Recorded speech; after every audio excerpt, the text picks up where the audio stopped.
Ilang tanong po mula kay Ivy Reyes. Gusto ko yung inyong mga reaksyon, ha?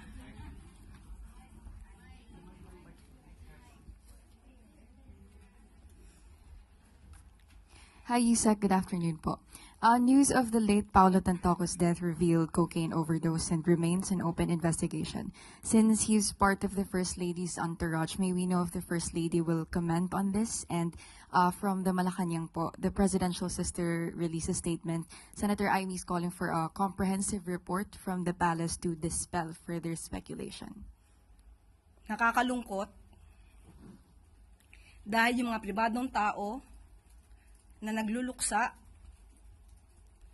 ay nadadamay sa pamumulitika.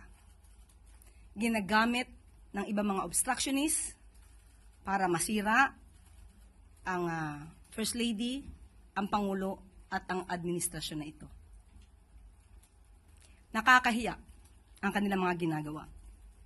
Unang-una, si Mr. Paulo Tantoco ay hindi po kasama sa official entourage ni FL o ni First Lady ng unang ginang.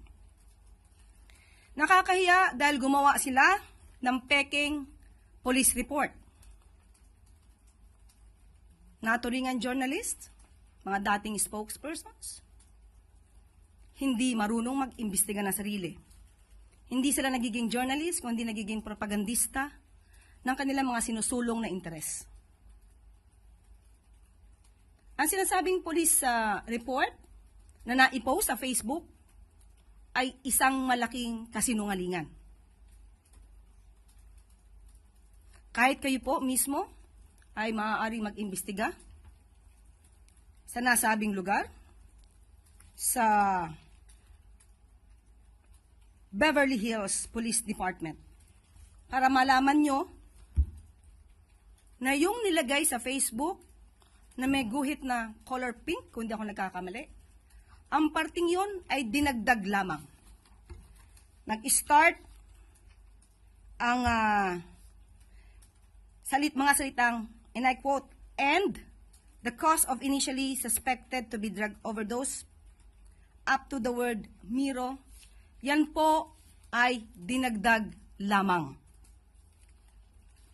Ito ay mga gawain upang masira ang unang ginang, ang Pangulo, at ang administrasyon na ito para sa pampersonal na interes.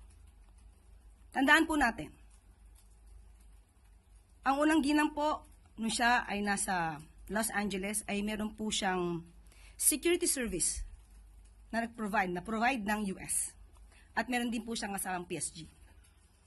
Hindi rin po siya nag-stay sa nasabing hotel ni Mr. Tantoco. Iba po ang kanyang hotel. At meron po siya mga activities, March 8. Kung pwede po nating maipakita sa monitor. March 8, makikita niyo po sa screen na mayroong konsyerto para sa Filipino. Makikita niyo sa larawan din, Secretary Cristina Frasco. March 8 yan ginanap, hapon hanggang gabi. Papaanong masasabi ng mga obstructionist na to, ng mga fake news peddlers na to, ang patungkol sa nakita nilang mga tao doon sa vicinity? Kaya po yan ay dinagdag lamang. Nandito naman po yan sa Facebook ng unang ginang. Pero kahit ito po ay nasa Facebook at ito po ay nai-report naman, pilit nilang binabago ang kwento at nakakalungkot dahil kapwa Pilipino ang kanilang niloloko para sa kanilang personal na interes.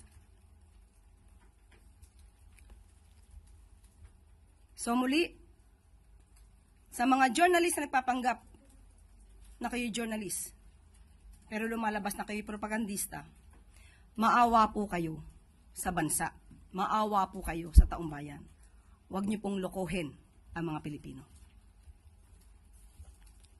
Sunod na tanong, Tina Maralit, Manila Times. Good afternoon, Yusek.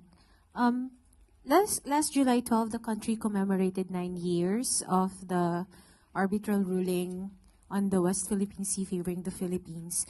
The Chinese Foreign Ministry again refused to recognize this and remarked that the arbitral decision is nothing but a piece of waste paper and fundamentally flawed with obvious mistakes. What is the palace's take on this? Parang nadinig na po natin yan nung nakaraan pa, na ang sinasabing arbitral award ay isang papel na dapat lamang ibasura. Hindi po ganyan ang paningin at pananaw ng kasalukuyang administrasyon. Nagsalita na po si Secretary Tess Lazaro, nagsalita na rin po si Secretary Gibo Chodoro, pati na po si Secretary Anyo. Isang tagumpay po na mapaalam sa buong mundo kung ano ang ipinaglalaban natin at kung ano ang para sa Pilipinas at para sa taong bayan. Muli, ang Pangulo, hindi isusuko ang soberenya, ang karapatan ng bansa at ang taong bayan, kahit kanino pa man. Follow-up lang po, Yusek. What would the palace like to convey to the countries who continue to stand by the Philippines with regard to the issue on the WPS? Muli, tayo ay lahat Pilipino. Dapat po tayo ay nagkakaisang ipaglaban kung anong meron tayo. Manatili po tayo maging pro-Philippines, makabansa, makabayan. Huwag natin tularan ng iba na not pro any country. Thank you. Next question, Ace Romero, Philippine Star.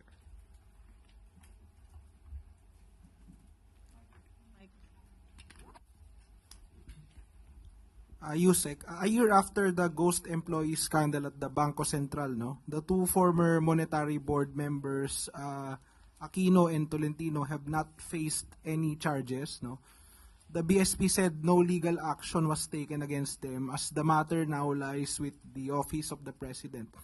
Since the president already emphasized the need to ensure accountability in the government, will he push for the filing of charges against the two former board members, monetary board members of BSP? Patungkol po sa mga criminal cases, yan po ay sakop na po ng ombudsman. Ang patungkol naman po sa administrative case ay sakop po ng Office of the President. Sila po ay natanggal at mutan academic na po ang patungkol sa administrative case. Okay, tignan na lang po natin kung may maisasampang kaso sa kanila na magmumula sa ombudsman. But will the Office of the President support any effort to file legal actions or criminal complaints against the two former officials of the central bank? Aaralan po yan dahil sa ngayon po tinanggal sila at yun naman po ang nais ng Pangulo. Ang nais ng Pangulo ay maging malinis ang kanyang administrasyon at kung may dapat na managot, dapat lang managot. Salamat po. Next, Richbon Quevedo, Tribune. Good morning, Yusek. Clarify ko lang po, ma'am, yung resignation po ni ERC. Ano ba yung, may reason po ba siya na ibinigay? Or ano rin po yung surrounding, ano po ba siya? Was it forced resignation, part of the courtesy resignation, or on her own decision po? Irrevocable resignation po kasi ang kanyang ibinigay at yun lamang po ang aking maibibigay sa kasalukuyan. Okay pa. Question lang din po, Yusek, kasi may statement po si Senator Raffy Tulfo about online gambling. He is hoping that, isingit ko lang po ito, he is hoping that in the upcoming SONA magkaroon po ng somehow decision si President Marcos regarding the banning of online gambling.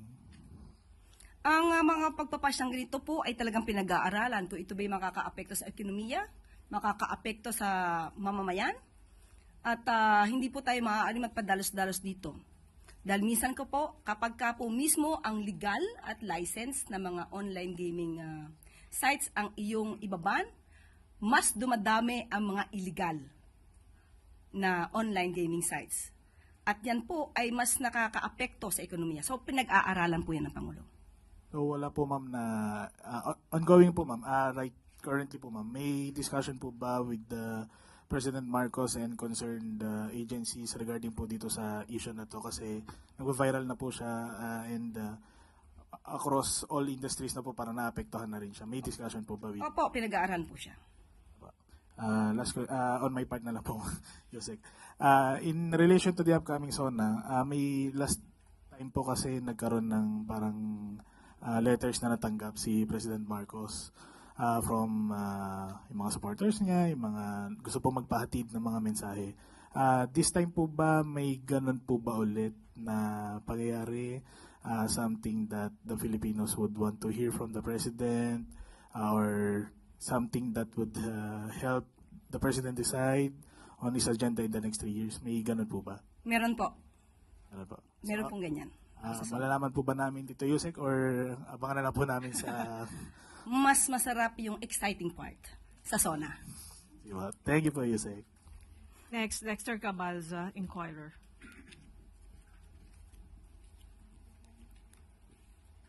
Good afternoon po, Yusek. About po dun sa Maltese passport po ni Secretary Gibo Teodoro, kahapon po nag-clarify na yung DND na Secretary Teodoro already renounced his citizenship, Maltese citizenship, back in 2021. And they said na the motive of this rumor is clear and known to Sec Teodoro. The timing of the article adds to this motive. Can the palace comment on this, and what do you think? What does the palace think na motive for this rumor? Ang makakasugot po ng motibo na yan ay tanging sa Secretary Gibo Teodoro. Ang masasabi lamang po natin ngayon, the President gives the confidence to Secretary Gibo. Secretary Gibo still enjoys the trust and confidence of the President. But po ba, alam po ba to ni President Marcos Opo. beforehand? Alam po, kasi nasa records naman po yan. Even the COMELEC, pati po yung Commission on Appointments, alam po nila to. Next po, Marisol Halili, TV5. Yusek, magandang hapon. Just to follow up on Tantoco case, I would like to reiterate that Senator Amy Marcos issued a statement urging Malacanang to release a comprehensive report about what happened, the whereabouts of the First Lady. Do you see a need for this? Are you going to heed to this call? Nagsalita na po ako ngayon. Pinaliwanag na po natin lahat ng mga katotohanan. So, wag po tayo kasing maniwala masyado sa drama, sa gimmick, sa gawa-gawang kwento. Siguro din tayo po bilang miyembro ng media, kaya din po natin alamin kung ano ba talagang katotohanan ito. So, sinasabi ko na po, yung police report na yan, it's a fake document. Pero how's the First Lady, Yusek? Walang, okay lang siya. Alam niya kasi po yung katotohanan.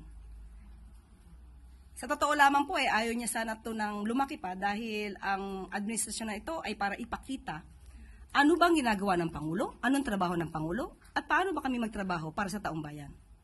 Pero pilit na ginigiba, pati ang unang ginang, para maapektuhan ng Pangulo at ang kasalukuyang administrasyon.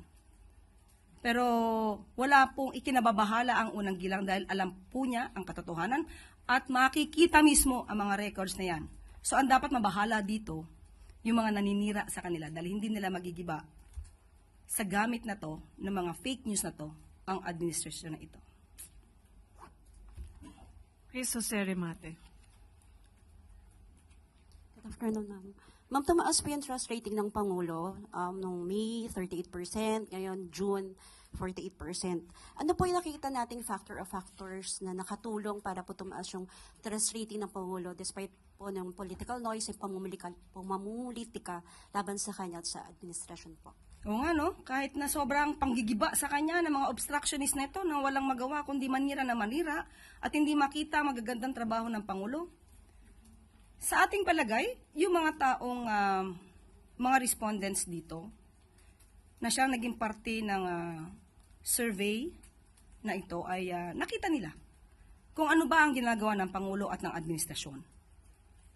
Pero tulad po na sinabi natin, Masaya naman na nakikita na po ng taong bayan ang ginagawa ng administrasyon. Pero muli, uulitin po natin, ang numero po ay hindi po magiging factor para sa Pangulo na magpakampante. Dahil kahit ano pa pong numero ang lumabas sa survey, tuloy-tuloy lang po ang ating Pangulo at ang administrasyon na to na magsilbi at magtrabaho. So ma'am, parang sinasabi niyo po na numbers lang naman ito po. Kasi ma'am, si VP Sara po, 61% ang trust rating niya. Ano po kayang gagawin ng gobyerno para man lang makadikit doon sa trust rating ng... Wala po kami gagawin kundi magtrabaho. Magtatrabaho po kami na magtatrabaho at hindi po kami magbabakasyon hanggat sa kakayanin. Trabaho lang ng trabaho. Thank you po. Sunod po, Chloe Hufada, Business World. Hi, Yusek. Updates naman po sa upcoming Washington trip ni PBBM. Sino-sino po yung mga imi-meet niyang mga community and 3 days, 4 days lang po ba siya doon or balak niya pa pong lumipad sa ibang part ng US? Okay, sa ngayon po, hindi po natin mabibigay yung detalye, pero pagdating po niya, ibibigay po namin ng report. After Yun naman po talaga ang dapat. Kapag kayo nagbabiyahe, ibibigay namin ng report. Kung anong dapat na i-report para sa taong bayan. So, after na po ng trip niya yung updates? Yes, opo. Thank you, sir. Asahan niyo po na magre-report siya. May mga ibang magtatanong. Christian Isores, Radyo sa Istreta. Hi ma'am, follow up lang po doon sa resignation ni ERC Chair De Malanta. May confirmation na po ba kung tinanggap ito ni Pangulo? Actually, yun din po ang tinatanong ko kanina. Okay. Wala pa pong sagot sa akin at kapag ka po nagsabi na sa akin, kahit wala pong press briefing, mamaya po ay maibibigay ko sa inyo. Once naman nabigay po sa akin yung katugunan patungkol dyan. Thank you po. 2 questions, ma'am. Okay lang po. Tuesday New DCWB.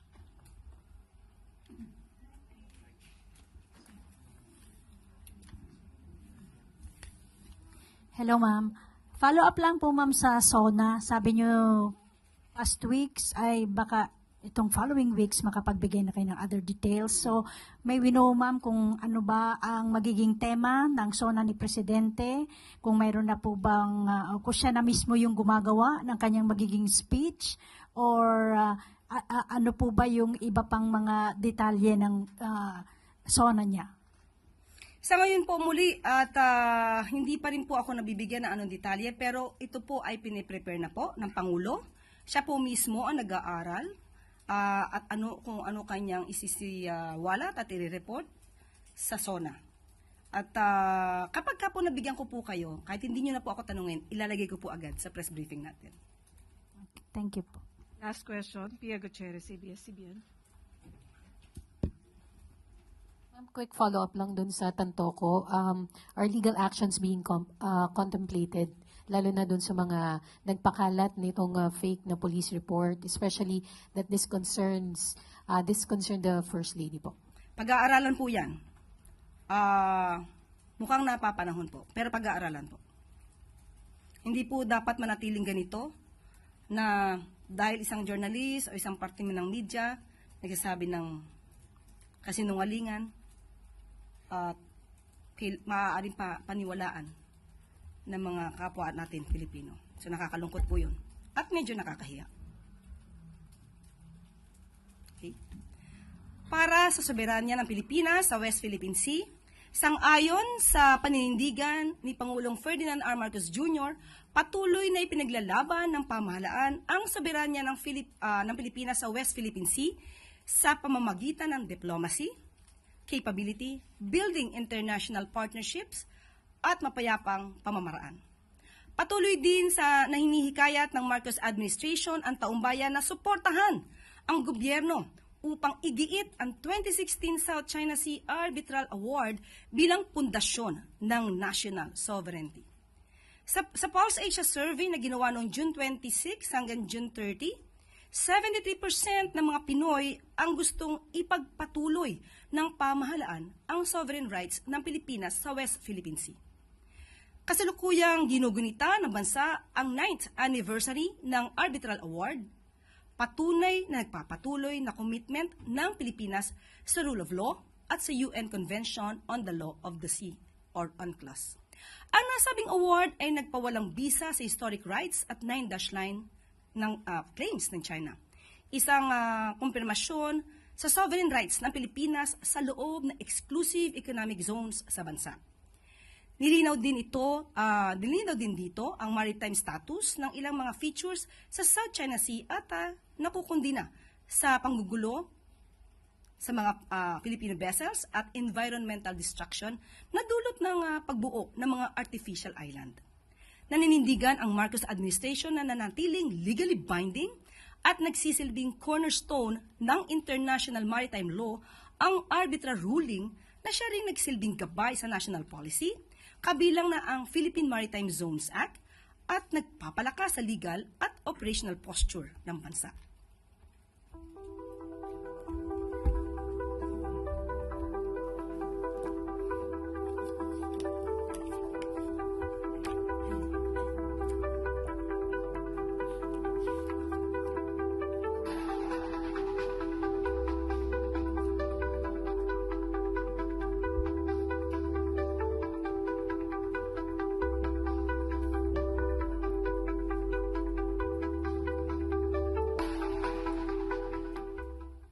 Alinsunod sa direktiba ni Pangulong Ferdinand R. Marcos Jr., mahigpit na binabantayan ng Philippine Coast Guard ang dalawang Chinese PLA Navy warships at ang China Coast Guard vessel na namataan sa layong 69 nautical miles sa Cabra Island, Occidental Mindoro, sa loob ng exclusive economic zones ng Pilipinas. Sa 9th anniversary ng 2016 na South China Sea Arbitral Award, nababahala si Foreign Affairs Secretary Maria Teresa Lazaro sa patuloy na hindi pagkilala ng China sa nasabing ruling at sa illegal, coercive at aggressive actions nito.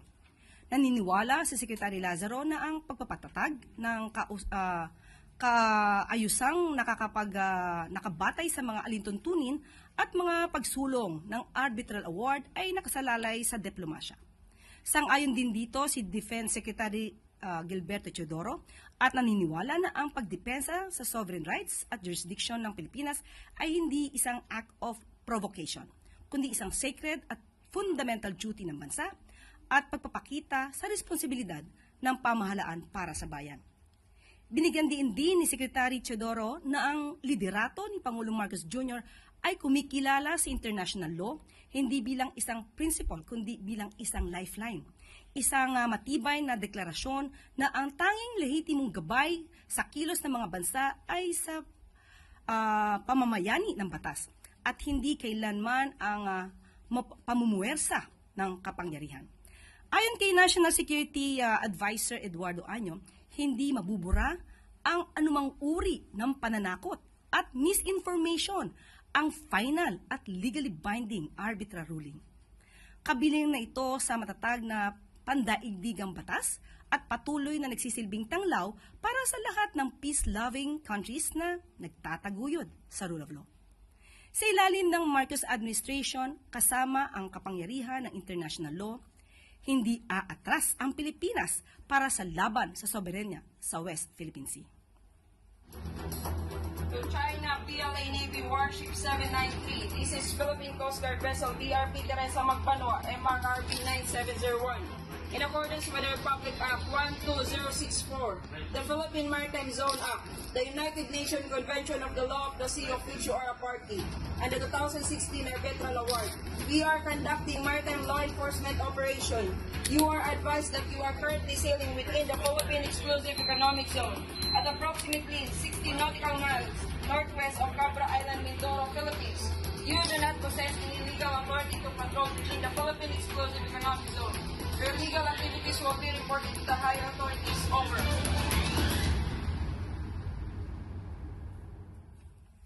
Sa layuning mapataas ang kalidad ng edukasyon sa Pilipinas at pag-aani ng pamumuhay ng mga Pilipino, inaprubahan ni President Ferdinand R. Marcos Jr. ang 6.793 trillion pesos proposed budget para sa susunod na taon. Sa ginanap na cabinet meeting sa Malacanang kaninang umaga, binigyan diin ni Pangulong Marcos Jr. na sisiguruhin na ang 2026 budget ay hindi lamang pang economic growth, kundi maiangat ang buhay ng bawat Pilipino at ang susunod na mga henerasyon. Sa ilalim ng Marcos administration, mahalaga ang kapakanan ng bawat isa at ang kinabukasan ng taong bayan tungo sa mas progresibo at maunlad na bagong Pilipinas. At dito na po itatapos ang ating press briefing. Magandang araw para sa bagong Pilipinas. Never miss a story.